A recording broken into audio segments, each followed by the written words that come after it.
আপনি কি জানেন, পবিত্র কোরআন শুধু একটি ধর্মগ্রন্থ নয়, এটি বিজ্ঞান, ইতিহাস, মনোবিজ্ঞান, দর্শন এবং সমাজবিজ্ঞানের এক মহাগ্রন্থ।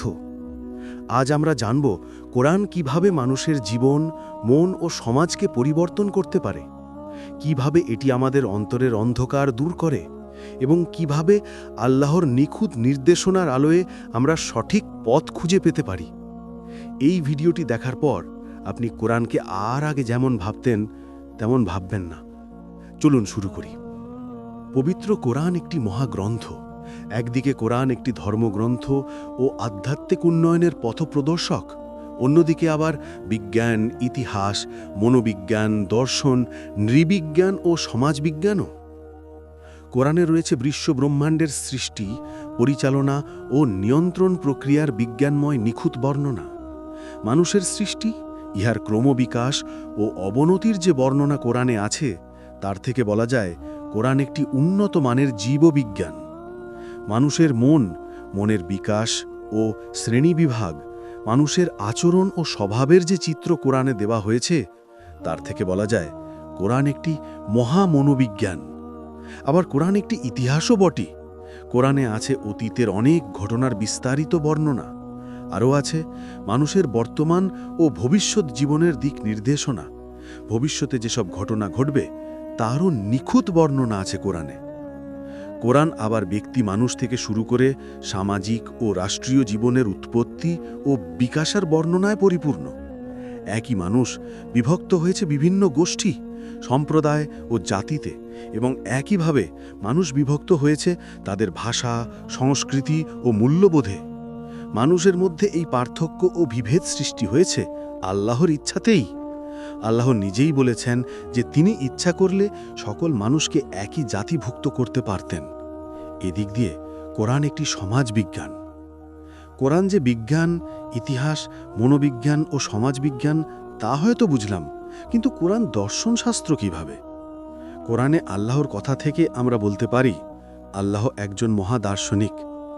আল্লাহ দার্শনিকের ভাষায় মানুষকে তার অস্তিত্ব বোঝার জন্য চোখ, কান ও বোধশক্তি সম্পন্ন মন দিয়ে তার সৃষ্টি ক্ষমতা ও সৃষ্টির দিকে দৃষ্টি দিয়ে চিন্তা ও গবেষণা করতে বলেছেন। মানুষের নিজের জীবন নিয়েও চিন্তা করতে বলেছেন। আল্লাহ বলেছেন, আল্লাহর বলা কথাগুলো তেমনই সত্য যেমন তুমি কথা বলছো। বিচারের দিনে অবিশ্বাসীরা আল্লাহর সামনে উপস্থিত হয়ে আল্লাহকে সৃষ্টিকর্তা ও অভিভাবক হিসেবে স্বীকার করতে চাইবে, কিন্তু আল্লাহ তা গ্রহণ করবেন না।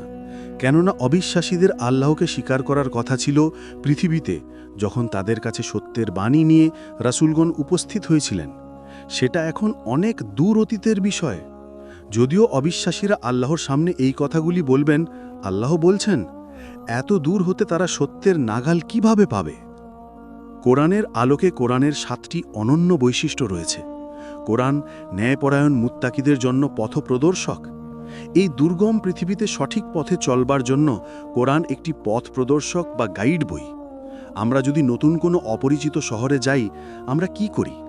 সেই শহরে কি কি দেখবার জিনিস আছে, কিভাবে সেখানে যাওয়া যাবে, কোথায় ভালো হোটেল আছে, এসব জানবার জন্য একটি গাইড বই জোগাড় করি। গাইড বইটি ভালো করে পড়ি এবং সব কিছু জানবার চেষ্টা করি। তারপর গাইড বইয়ের নির্দেশ মতো কাজ করি। ঠিক তেমনই পৃথিবীতে সঠিক পথে চলে সফল হওয়ার জন্য আমাদের কোরআনকে অনুসরণ করতে হবে, পড়তে হবে, বুঝতে হবে এবং মেনে চলতে হবে। তখন আমরা ইহকালে ও পরকালে সফল হব। কোরআন আল্লাহর উপদেশ বাণী। কোরআনের বাণী মানুষের জন্য উপদেশ মাত্র। যার ইচ্ছে সে এটি গ্রহণ করবে। এটি তার জন্য যে সঠিক পথে চলতে ইচ্ছা করে। ইহকাল ও পরকালের মঙ্গলের জন্য মানুষকে যা যা করতে বলা হয়েছে সেগুলি হলো আল্লাহর উপদেশ। কোরআন মহান আল্লাহর রচনা। পবিত্র কোরআন মানুষের রচনা নয়।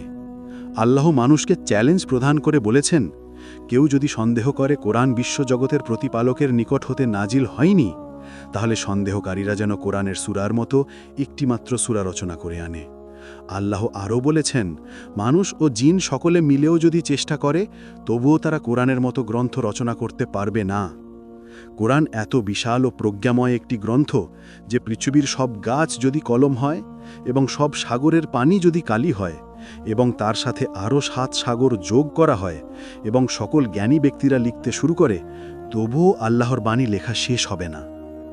কোরআন জ্ঞান ও বিজ্ঞান ভিত্তিক। পবিত্র কোরআনের সবচেয়ে বড় বৈশিষ্ট্য হল কোরআন জ্ঞান ও বৈজ্ঞানিক সত্যের উপর প্রতিষ্ঠিত। সূরা আলাকের প্রথম 5টি আয়াত রাসূল মুহাম্মদ সাল্লাল্লাহু আলাইহি ওয়াসাল্লামের উপর নাজিলকৃত কোরআনের প্রথম বাণী। এই 5টি আয়াতে ধর্মীয় আচার অনুষ্ঠানের পরিবর্তে রয়েছে শিক্ষা, জ্ঞান অর্জন ও শিক্ষা প্রদানের বিষয়। আল্লাহ সূরা আলাকের মাধ্যমে 4টি গুরুত্বপূর্ণ বিষয় বলেছেন। বিষয় 4টি হল পড়া, যা জ্ঞান অর্জনের প্রথম পদক্ষেপ; লেখা, যা জ্ঞান অর্জনের পরবর্তী পদক্ষেপ; কলম, যা জ্ঞান অর্জনের বড় হাতিয়ার; এবং শিক্ষা প্রদান, যা জানা নেই। সূরা আলাকের মাধ্যমে আল্লাহ যে বীজ রোপণ করেছেন, তার থেকে সৃষ্টি হয়েছে একটি বৃক্ষ, যাকে বলা যায় জ্ঞান বৃক্ষ। এই জ্ঞান বৃক্ষের 5টি শাখা আছে। প্রথম শাখা হল পড়া, লেখা ও জ্ঞান অর্জনের বাসনা। দ্বিতীয় হল জ্ঞান অর্জন ও শিক্ষা প্রদানের ব্যবস্থা, যার থেকে সৃষ্টি হয়েছে স্কুল, মাদ্রাসা, কলেজ ও বিশ্ববিদ্যালয়। তৃতীয় হল শিক্ষকতা পেশা ও শিক্ষক শ্রেণী। চতুর্থ হল গবেষণা ও গবেষণাগার, যার মাধ্যমে নতুন জ্ঞান সৃষ্টি করা যাবে। পঞ্চম হল প্রকাশনা ও গ্রন্থাগারের ব্যবস্থা, যার মাধ্যমে জ্ঞান সংরক্ষণ ও প্রচার করা যাবে। পবিত্র কোরআন মানুষের অন্তরের ব্যাধি দূর করে। মানুষের অন্তরের একটি অংশের নাম নফসে আম্মারা। নফসে আম্মারা মানুষের সকল খারাপ চাহিদা, কামনা ও বাসনার উৎপত্তিস্থল। নফসে আম্মারা মানুষকে খারাপ কাজ করার কুমন্ত্রণা দেয়। যখন নফসে আম্মারা শক্তিশালী হয়ে ওঠে, মানুষ খারাপ কাজ করে। এইভাবে অন্তরের পর্দায় ময়লা জমে যায়। তখন সেই ব্যক্তি ভালো কিছু দেখতে, শুনতে বা চিন্তা করতে পারে না।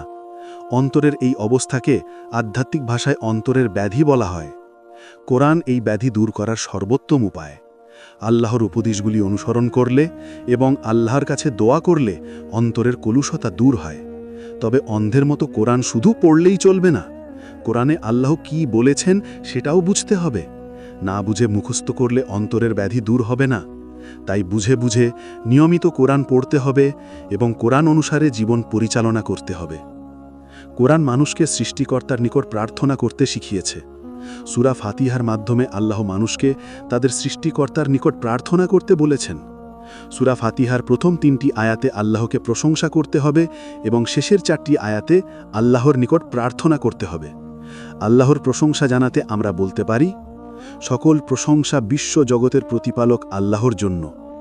আল্লাহ অতি করুণাময়, পরম দয়ালু, বিচারের দিনের মালিক। প্রার্থনা করার সময় আমরা বলতে পারি, আল্লাহ, আমরা আপনারই ইবাদত করি, আপনারই সাহায্য চাই। আমাদিগকে সরল, সঠিক, আপনার অনুগ্রহপ্রাপ্ত ব্যক্তিদের পথে পরিচালিত করুন। তাদের পথে নয়, যাদের উপর আপনার ক্রোধ নেমে এসেছে, যারা পথভ্রষ্ট হয়েছে। কোরআনের আলোকে কোরআনের 7টি অনন্য বৈশিষ্ট্য রয়েছে। কোরআন ন্যায়পরায়ণ মুত্তাকিদের জন্য একটি গাইড বই। আল্লাহ বলেছেন, পৃথিবীতে সঠিক পথে চলার জন্য দরকারি 2টি মহাসড়ক আছে। একটি সত্য ও ন্যায়ের পথ, যার ওপর চললে মানুষ জান্নাতে পৌঁছাতে পারবে। দ্বিতীয় হলো অসত্য, অন্যায় ও পাপের পথ, যার ওপর দিয়ে চললে মানুষ জাহান্নামে পৌঁছাবে। তাই সত্য ও ন্যায়ের পথের গাইড বই হিসেবে কোরআনকে গভীরভাবে বোঝার চেষ্টা করাই মূল উদ্দেশ্য। আল্লাহ মানুষকে স্বাধীন ইচ্ছা শক্তি দিয়েছেন। মানুষ ভালো বা খারাপ কাজ করতে পারে। আল্লাহর ইচ্ছা ও মানুষের ইচ্ছার সমন্বয় কিভাবে হবে তা বোঝা জরুরি। কোরআন অধ্যয়নের মাধ্যমে আল্লাহ সম্পর্কে, কোরআন ও রাসূল মুহাম্মদ সাল্লাল্লাহু আলাইহি ওয়াসাল্লাম সম্পর্কে এবং মানুষ সম্পর্কে গুরুত্বপূর্ণ বিষয় বোঝা যায়। আল্লাহ কোরআনে তাঁর সৃষ্টির নিখুঁত ও বৈজ্ঞানিক সম্মত বর্ণনা দিয়েছেন। চিন্তাশীল ব্যক্তি এই বিষয়ে গবেষণা করলে অনেক জ্ঞান অর্জন করতে পারবে, যা সাধারণ মানুষকে উপকৃত করবে। পবিত্র কোরআনের উপর গবেষণামূলক পাঠ থেকে জানা যায় যে 2টি কাজ করলে আল্লাহ মানুষকে জান্নাতে প্রবেশের প্রতিশ্রুতি দিয়েছেন। প্রথম হল আল্লাহ এক ও অদ্বিতীয়, তার ছাড়া আর কোনো উপাস্য নেই। দ্বিতীয় হল সৎ কাজ করা। এই 2টি কাজ করলে মানুষ হবে ন্যায়পরায়ণ মুত্তাকি এবং আল্লাহ তাকে জান্নাতে প্রবেশের প্রতিশ্রুতি দিয়েছেন। আল্লাহ সূরা কাহফে বলেছেন, যারা বিশ্বাস করে ও সৎ কাজ করে তাদের জন্য রয়েছে জান্নাতুল ফিরদৌস। এই কাজ 2টি সঠিকভাবে সম্পন্ন করার জন্য আল্লাহ মানুষকে বোধশক্তি সম্পন্ন মন দিয়েছেন।